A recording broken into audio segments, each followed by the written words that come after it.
नमस्कार दोस्तों, job centre में आपका स्वागत है। रेलवे एवं अन्य सरकारी नौकरी की जानकारी आपको इस चैनल में मिलती रहती है, तो चैनल पे अगर नए हैं तो प्लीज़ चैनल को लाइक करें, शेयर करें, सब्सक्राइब करें।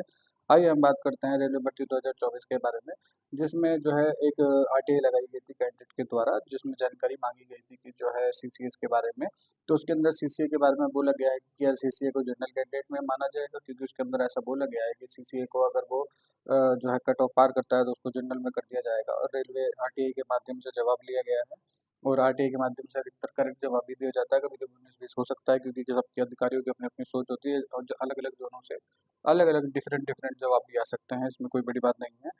अप्रेंटिस को नहीं मिलेगा सीसीए का लाभ। सीसीए के लाभ का मतलब क्या है कि सीसीए के लाभ में कि एक तो 1/3 मार्क्स को जोड़ा जाता है, वो नंबर 1।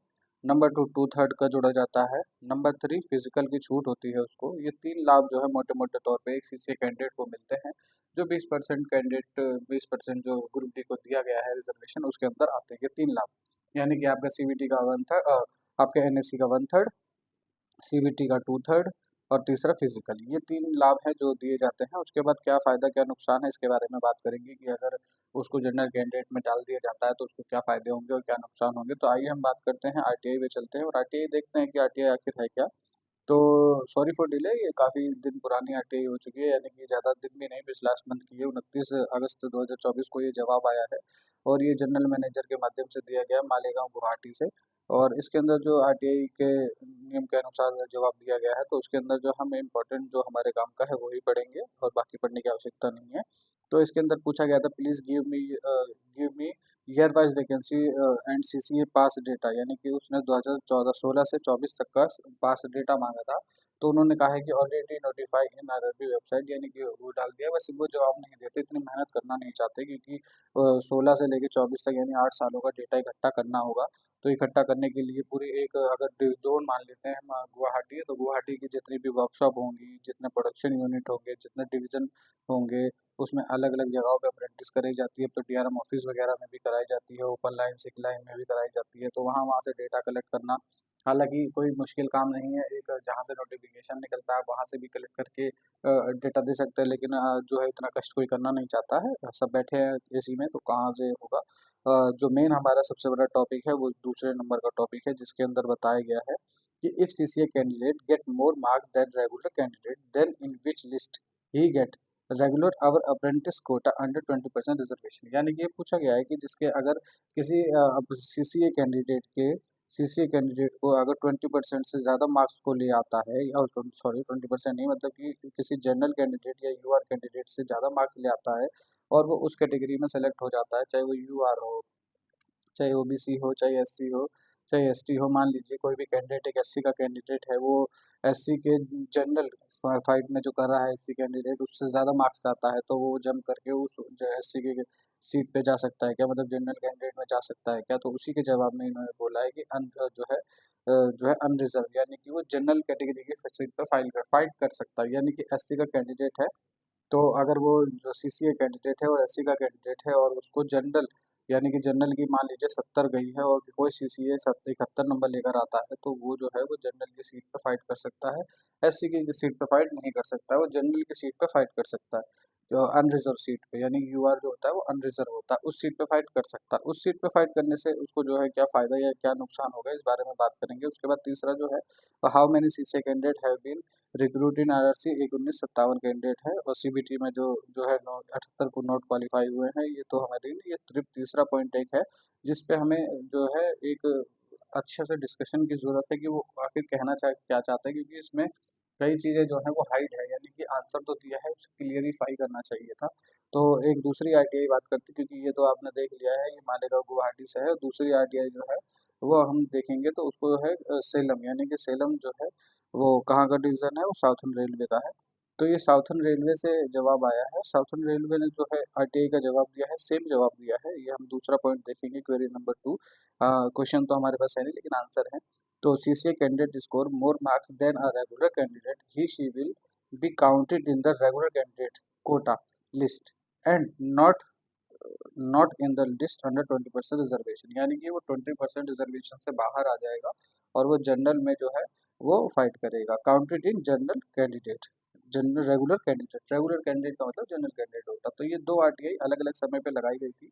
इसका जवाब भी 29 तारीख को आया है और इसका जवाब भी 29 तारीख को आया हुआ है। तो 29 तारीख को जवाब आया हुआ है और इसके बारे में हम क्या बात करेंगे, इसके बारे में हमें ये बात करना है कि ठीक है वो जनरल कैंडिडेट में फाइट करेगा। मान लीजिए एक सीसीए का कैंडिडेट है, तो एक सीसीए कैंडिडेट को जो है कई लाभ मिलते हैं। सीसीए कैंडिडेट को कई लाभ मिलते हैं। सीसीए कैंडिडेट को जो लाभ मिलता है, सबसे पहले तो उसको जो है 1/3 मिलता है, यानी उसके एनएससी सर्टिफिकेट का 1/3 मार्क्स।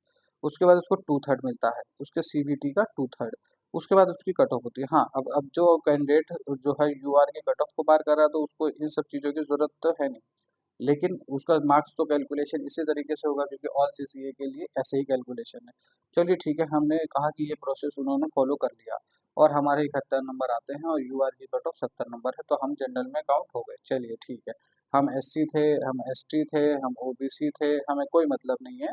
हम इसको मानते हैं कि चलो हम कुछ भी नहीं थे, बस हमने 71 नंबर लाया और हम जनरल में चले गए, हमें नौकरी मिल गई। अब सेकंड सेकंड बात क्या होती है कि चलिए हम जनरल में आ गए, क्या हमको जनरल के तरीके से फिजिकल टेस्ट भी देना पड़ेगा? ये है मेन क्वेश्चन, क्योंकि पीईटी की वजह से ही तो सीसीए ने कितनी मेहनत से पीईटी हटाया है अपने जो है सिलेक्शन से। तो अब सोचिए कि अगर ये पीईटी देना पड़ेगा उस जनरल कैंडिडेट को, तो वो फेल हो जाएगा। हो सकता है पास हो जाए, हो सकता है फेल हो जाए, कुछ भी हो, लेकिन उसको इस चीज़ का रिजर्वेशन नहीं दिया है। तो क्यों नहीं दिया है? आखिर ये हाँ या ना, यानी कि नो या यस, ये कुछ भी क्लियर नहीं किया। बस उन्होंने कहा है कि उसको जनरल काउंट किया जाएगा, पर हो सकता है कि उसको जनरल काउंट तो किया जाए, लेकिन उसको जो है सीसीए की कैटेगरी में ही काउंट किया जाए, क्योंकि अभी जो नोटिफिकेशन आए हैं एनटीपीसी में, उसमें बताया गया है कि अगर अगर सीबीटी 1 में कोई कैंडिडेट होता है और वो यूआर की कट ऑफ को पार करता है सीबीटी 1 में, तब तो उसको बाद में यूआर और ओबीसी का बेनिफिट मिलेगा। लेकिन अगर कोई कैटेगरी एससी एसटी जो है वो सीबीटी 1 जो है वो अपने ही कैटेगरी में क्वालिफाई करते हैं, तो सीबीटी 2 में उसको जो है यूआर का बेनिफिट नहीं मिलेगा, यानी कि वो अपनी ही कैटेगरी में फाइट करेगा। यानी अगर आपको जो है यूआर में और ओबी अपनी कैटेगरी में फाइट करनी है, तो आपको सीबीटी 1 में यूआर की कट ऑफ को पार करना पड़ेगा, ये है। अब चलिए ठीक है, ये तो ये हो गया। अब मान लीजिए कि जो है ग्रुप डी में तो एक ही है, उसमें तो दो टेस्ट है ही नहीं, ना सीबीटी 1 है ना सीबीटी 2 है, एक ही सीबीटी है। तो अब वो सीबीटी में कट ऑफ को पार करेगा, तो वो जनरल की कट ऑफ को पार कर गया। चलिए, वो यूआर की कट ऑफ को पार कर गया, पर वो रहेगा तो सीसीए की यूआर में या रहेगा वो जनरल के यूआर में? अब ये आपको देखना है कि ये रेलवे कैसे निर्धारण करती है, क्योंकि रेलवे के जवाब गोलमोल होते हैं। हर जोन जो है, हर डिवीजन जो है वो अलग अलग जवाब देने में माहिर है। वो हमेशा कैंडिडेट को कंफ्यूज रखता है। कंफ्यूज रखने की वजह से ही पिछली बार 2019 के रिक्रूटमेंट में 2/3 और 1/3 का इतना कंफ्यूजन रहा है कि बच्चे लास्ट तक समझ नहीं पाए कि उनको क्या मिलने वाला है। 1/3 मिलेगा या 2/3 मिलेगा, मिलेगा तो कैसे मिलेगा? तो आप देख रहे हैं कि इसमें कंफ्यूजन कितना है। तो मेन जो है, ये जो तीसरे नंबर का मैटर है, इसके अंदर हमको यही समझ आ रहा है कि जो उन्होंने जो सॉरी दूसरे नंबर का जो उन्होंने हमको क्लियर किया है, यानी कि जो हम समझ सकते हैं अभी तक, वो अनरिजर्व में काउंट करेगा। यानी कि अनरिजर्व, यानी कि जो सीसीए का 20% कोटा दिया गया है, वो टोटा जो कोटा दिया गया है, उस कोटे में यूआर, ओबीसी, एससी, एसटी, यानी कि ये होने के बाद भी हॉरिजॉन्टल कोटा है। हॉरिजॉन्टल कोटा यानी कि एक होता है वर्टिकल रिजर्वेशन, एक होता है हॉरिजॉन्टल रिजर्वेशन। तो जब सीसीए के 20% कैंडिडेट को सिलेक्ट किया जाएगा, तो उस सीसीए को 20% कैंडिडेट को सिलेक्ट करने के बाद भी उसको डिवाइड किया जाता है उसकी सीटें, कि आप एससी में हो, आप एसटी में हो और ओबीसी में हो। तो जहाँ तक ये है, तो कि हम समझ पा रहे हैं, वहाँ तक रेलवे ने अभी तक क्लियर किया नहीं, लेकिन उसको क्लियर करना चाहिए। उसने CCA candidate score more marks than a regular candidate. ठीक है, regular candidate, he will be counted in the regular candidate quota list and not in the list of 20% reservation. यानी कि वो क्लियर कह रहा है कि वो जो है वो बच्चा 20% जम करके जनरल में आ जाएगा। और यहाँ पे भी वही क्वेश्चन सेम है, और उसी को वो भी कह रहा है दूसरे नंबर में, if CCA candidate get more marks than regular candidate, then in which list the he get regular और apprentice quota, he get regular और अप्रेंटिस कोटा अंडर 20% रिजर्वेशन। तो उन्होंने कहा अनरिजर्व, यानी कि सीधी सी बात है, रेलवे का कहना है कि अगर आप रेलवे अप्रेंटिस के कैंडिडेट हैं, लेकिन अगर आपने 20% से ज़्यादा जो है 20% कैंडिडेट्स में रहते हुए भी आपने यूआर की कैटेगरी को जो है यूआर की कट ऑफ को जो है पार कर दिया है तो आप जनरल में चले जाएंगे। बस ये एक थोड़ी सा डाउट है कि हमको जनरल में भेजने के बाद भी वो पीईटी से हमें छूट देता है या नहीं। अगर पीईटी से छूट देता है फिर तो ठीक है, क्योंकि और बच्चों को चांस मिलेगा, पर अगर वो पीईटी में छूट नहीं देता है तो उस बच्चे के साथ वो नाइंसाफ़ी हो जाएगी, क्योंकि उस बच्चे को उस चीज़ का रिजर्वेशन नहीं मिलेगा और फिर इसमें भर्ती में दिक्कत आ जाएगी। तो आई होप सो रेलवे इसको एग्ज़ाम जो नोटिफिकेशन आएगा ग्रुप डी उसमें वो क्लियर करेगा कि आखिर उसमें है क्या, कि अगर वो जनरल में हमें भेजता है तो उसमें जो है हमको वो 20 जो है पीईटी से छूट देगा या नहीं। मेन दिक्कत यही है। तो कहने का मतलब है कि ओवरऑल आप अगर समझ रहे होंगे तो समझने में दिक्कत कुछ नहीं है। दिक्कत यही है कि रेलवे ने जो है, अगर आप यूआर की कट ऑफ को पार करते हो तो आप जनरल में काउंट होंगे, नंबर वन। और जनरल में जाने के बाद आपको जो है जनरल का माना जाएगा, ना कि अप्रेंटिस का माना जाएगा। आपको सीसीए से अलग कर दिया जाएगा।